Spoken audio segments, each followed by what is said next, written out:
తిరుమల శ్రీ వెంకటేశ్వర స్వామివారిని ఆరాధించేవాళ్ళు, ఆ స్వామివారిని కొలిచేవాళ్ళు, ఆ స్వామివారిని దేవదేవుడుగా కీర్తించేవాళ్ళు తాజాగా ఈరోజు టిటిడి మాజీ చైర్మన్ భూమన కరుణాకర్ రెడ్డి గారు నిర్వహించిన మీడియా సమావేశాన్ని చూడాలి. ఆ మీడియా సమావేశంలో ఆయన బయటపెట్టిన సంచలన విషయాల మీద నిరసన వ్యక్తం చేయడము, అటువంటి జరగకుండా ఆపే విధంగా సర్కార్ మీదో లేకుంటే పాలక మండలి మీదో ఏదో ఒక రూపంలో ఒత్తిడి తీసుకురావడము ఖచ్చితంగా చేయాలి. అది రాజకీయాలకు అతీతమైనది. ఒక స్వామివారి మీద భక్తి కూడా రాజకీయానికి ముడిపెడితే అటువంటి వాళ్ళని మనం లిస్టులో ఎవరిని పరిగణలోకి తీసుకోవాల్సిన అవసరం లేదు. భూమన కరుణాకర్ రెడ్డి గారు తన మీడియా సమావేశంలో సంచలన విషయాలు బయటపెట్టారు. పదే పదే ఆయన చెబుతూ వచ్చింది, నేను ఎవరి మీద అభండాలు వేయడం కోసం ఈ విషయాలు బయటపెట్టడం లేదు, నేను దీన్ని రాజకీయం చేయడం కోసం ఈ విషయాలు బయటపెట్టడం లేదు, ఆ దేవదేవుడి దగ్గర అపచారం జరుగుతూ ఉంది, చాలా ఘోరమైన అపచారం అది, ఇటువంటివి తక్షణం ఆపేయాలి అని చెప్పి భూమన కరుణాకర్ రెడ్డి గారు మీడియా సమావేశం తిరుపతిలో నిర్వహించారు. తాను చెప్పినటువంటి సంచలన విషయం ఏంటి? టీటీడీలో ఒక ఉన్నతాధికారి టీటీడీలో ఒక ఉన్నతాధికారి స్వామివారి దగ్గర ఉన్న వేద పండితుల మీద ప్రెజర్ తీసుకొని వస్తున్నారు, వేద పండితులను దబాయిస్తూ ఉన్నారు. మీరు ఆ వేదాలను ఎందుకు చదువుతున్నారు? ఎవరికి అర్థమవుతుంది? ఓం నమో వెంకటేశాయ అని చెప్పి అంటే సరిపోతుంది కదా, ఆ వేదాలన్నీ ఎందుకు చదువుతున్నారు అని చెప్పి దబాయిస్తూ ఉన్నారు, ప్రెజర్ చేస్తూ ఉన్నారు అన్నది భూమన కరుణాకర్ రెడ్డి గారు చెప్పినటువంటి ఒక సంచలనమైన విషయం. ఒకవేళ ఇదే నిజమైతే నిజంగానే ఇది చాలా దుర్మార్గం అంటారు ఆయన. అసలు ఆ స్వామివారిని కొలిచే క్రమంలో స్వామివారి సేవలో వేదాలే లేకపోతే ఇక అక్కడ మనం మాట్లాడుకోవడానికి ఏముంటుంది? వేదాలే కదా స్వామివారి లీలను చెప్పేది, స్వామివారి గొప్పతనాన్ని చెప్పేది.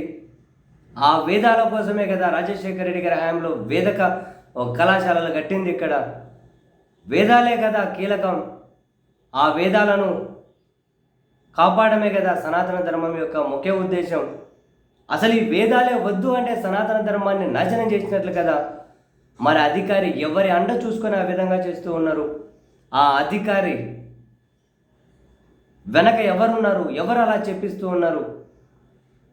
ఇది నేనేమో ఒకరి మీద అబండం వేయడం కోసం చెప్పడం లేదు, ముమ్మాటికి అక్కడ జరుగుతున్నటువంటి తంతే అని చెప్పి.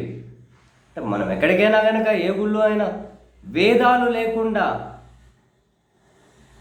ఏమంటారు ఫీల్ అవ్వలేరు ఎవరు జనం. మరి తిరుమలలోనే వేదాలు వద్దు అంటున్నారు అంటే మరి దీన్ని చాలా సీరియస్గా తీసుకోవాలి పాలక మండలి వాళ్ళు కూడా, ప్రభుత్వం కూడా. కరుణాకర్ రెడ్డి గారు ఇంకో విషయం కూడా చెప్పారు, అర్చకులను అడుగడుగున అవమానిస్తున్నారు అని.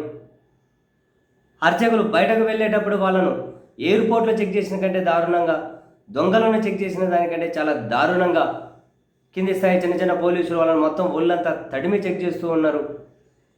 చివరికి వాళ్ళు తీసుకెళ్లి స్వామివారి కుంకుమ అవి ఏదన్నా ఉన్నా అవన్నీ కూడా తడిపి ఓపెన్ చేసి తడిమి చెక్ చేస్తూ ఉన్నారు. ఎందుకు? వాళ్ళని అవమానిస్తూ ఉన్నారు. తరతరాలుగా వాళ్ళు స్వామివారికి సేవ చేస్తూ ఉంటే వాళ్ళకు మీరిచ్చే గౌరవం ఇదేనా? ఒకవైపు వేదాలు వద్దంటున్నారు, అర్చకులను అవమానిస్తూ ఉన్నారు, హ్యాండ్ పీఠాధిపతులను కూడా అవమానిస్తూ ఉన్నారు. తిరుమలలో 18 పీఠాలు, ఆ పీఠాలేమో అక్రమాలు కాసింత స్థలం ఎక్కువ ఆక్యుపై చేశారు అని చెప్పి ఎస్టేట్ అధికారుల ద్వారా ఇదే ఉన్నతాధికారి నోటీసులు ఇప్పించారు, తాకీదులు ఇప్పించారు. ఇప్పించి మరోవైపు మీరెందుకు అక్కడ మళ్ళీ హోమాలు నిర్వహిస్తున్నారు, మీరెందుకు అన్నదానం నిర్వహిస్తున్నారు అని చెప్పి వాళ్ళ మీద ప్రెజర్ చేస్తూ ఉన్నారు. ఆ పీఠాలు దశాబ్దాల నుంచి హోమాలు నిర్వహిస్తున్నారు, ఎప్పటి నుంచో తరతరాలుగా అన్నదానం నిర్వహిస్తూ ఉన్నారు. వాళ్లకు నోటీసులు ఇవ్వడం దేశవ్యాప్తంగానే ఇది ఒక సీరియస్ ఇష్యూ అయింది. అర్చకులు నేరుగా ఆర్ఎస్ఎస్ చీఫ్కి చెప్పారు, వాళ్ళు కేంద్ర ప్రభుత్వంతో మాట్లాడారు. కేంద్ర ప్రభుత్వం ముఖ్యమంత్రికి ముట్టికాయలేసింది, ముఖ్యమంత్రి ఇక్కడున్న పాలక మండలికి ముట్టికాయలేశారు. అప్పుడు పాలక మండలి తీర్మానం చేసింది ఇంకోసారి వాళ్ళకు నోటీసులు ఇవ్వద్దు అని చెప్పి. ఎందుకు ఈ విధంగా అవమానిస్తూ ఉన్నారు? తాజాగా కూడా ఒక ముఖ్యమైన అర్చకుడి ఇంట్లో ఒక వివాహం జరిగితే ఆ వివాహానికి ఉన్నతాధికారి వెళ్ళారు. అక్కడికి వచ్చిన విఐపీలు ఎవరైతే ఉంటారో ఆ విఐపీలందరినీ చూసి అక్కడ అదంతా చూసిన తర్వాత ఆ ఉన్నతాధికారికి కలుగుట్టినాయట, ఒక అర్చకుడికి ఇంతమంది వచ్చారు ఏంది అని. అప్పటి నుంచి అర్చకులను బయటకు పోతుంటే తడిమి చెక్ చేస్తూ ఉన్నారట. అంతకుముందు లేదట. భూమన కరుణాకర్ రెడ్డి గారు చెప్పిన విషయం. అంతకుముందు లేదట. ఆ ఉన్నతాధికారి ఒక అర్చకుల ఇంట్లో పెళ్లి జరిగితే అక్కడికి వెళ్తే అక్కడికి వచ్చిన వాళ్ళందరినీ చూసి అర్చకులకి ఇంత హంగామా ఏంది అని ఇంకా అర్చకులు బయటకు పోయేటప్పుడు అందరినీ చెక్ చేయండి అని చెప్పారట. అందుకని చెక్ చేస్తూ ఉన్నారట. అడుగడుగున అర్చకులకు అవమానం.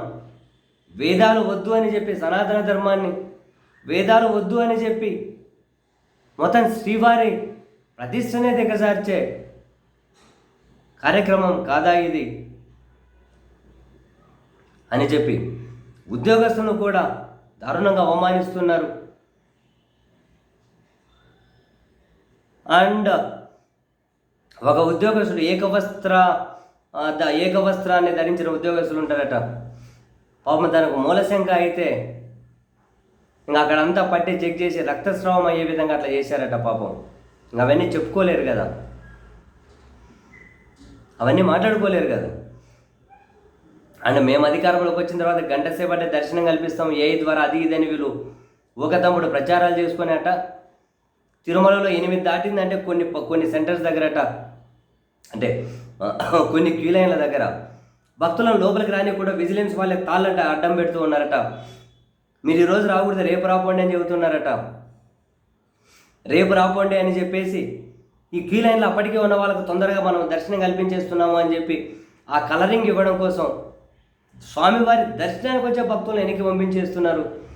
ఎక్కడెక్కడి నుంచో భక్తులు పోతారు. పాపం రాత్రి 7కి దిగుతారు, 8కి దిగుతారు, 5కి దిగుతారు, మధ్యాహ్నం దిగుతారు. ఆ తిరుపతిలో ఎంతో పాపం ఎంత తింటారు, పోతారు, క్యూ లైన్లో నిలబడుకుంటారు, రాత్రి అంతా క్యూ లైన్లో ఉంటారు. ఒకసారి దర్శనం అయితే చాలని చెప్పి మళ్ళీ పొద్దున్నే మన ఊరికి వచ్చే ట్రైన్ ఉంటుంది వెళ్ళిపోవచ్చు అని భక్తులు చాలామంది పరిస్థితి అదేనండి. రాత్రి 8 అయితే కొన్ని దగ్గర తాళ్ళు పెట్టుకుంటున్నారు విజిలెన్స్ వాళ్ళు అంటున్నారు. మరి ఈ అన్ని విషయాల మీద టీటీడీ చైర్మన్ కానీ ఆ ఉన్నతాధికారి కానీ లేకపోతే పాలక మండలి కానీ ఎలా స్పందిస్తుంది అన్న విషయం తెలియదు. కానీ బట్ భూమన కరుణాకర్ రెడ్డి గారు బయట పెట్టిన విషయాలు మాత్రం నిజంగానే ఇవన్నీ రాజకీయాలకు అతీతమైనవి. ఇలాంటి వ్యవహారాలు నిజంగానే పైన జరుగుతూ ఉంటే నేను ఫస్ట్ చెప్పింది అదే. స్వామివారి మీద భక్తి ఉన్న వాళ్ళు రాజకీయాలకు అతీతంగా ఇటువంటి వాటి మీద దృష్టి పెట్టాలి, ఇటువంటి వాటిని ఆక్షేపించాలి. ఇటువంటివి జరగకుండా ఒత్తిడి తీసుకొచ్చే విధంగా అందరూ కూడా ఇటువంటి కార్యక్రమాలకు వ్యతిరేకంగా పాలుపంచుకోవాలి అని ఈవెన్ కరుణాకర్ రెడ్డి గారు కూడా నేను చేతులు జోడించి వేడుకుంటున్నాను. ఇది రాజకీయపరమైన అంశం కాదు, తిరుమల ప్రతిష్టకు సంబంధించిన అంశము అని చెప్పి తాను చాలా హుందాగా చాలా సంచలన విషయాలు ఇవన్నీ కూడా. సో మరి దీని మీద పాలక మండలి ఎలా స్పందిస్తుంది అన్నది చూద్దాం.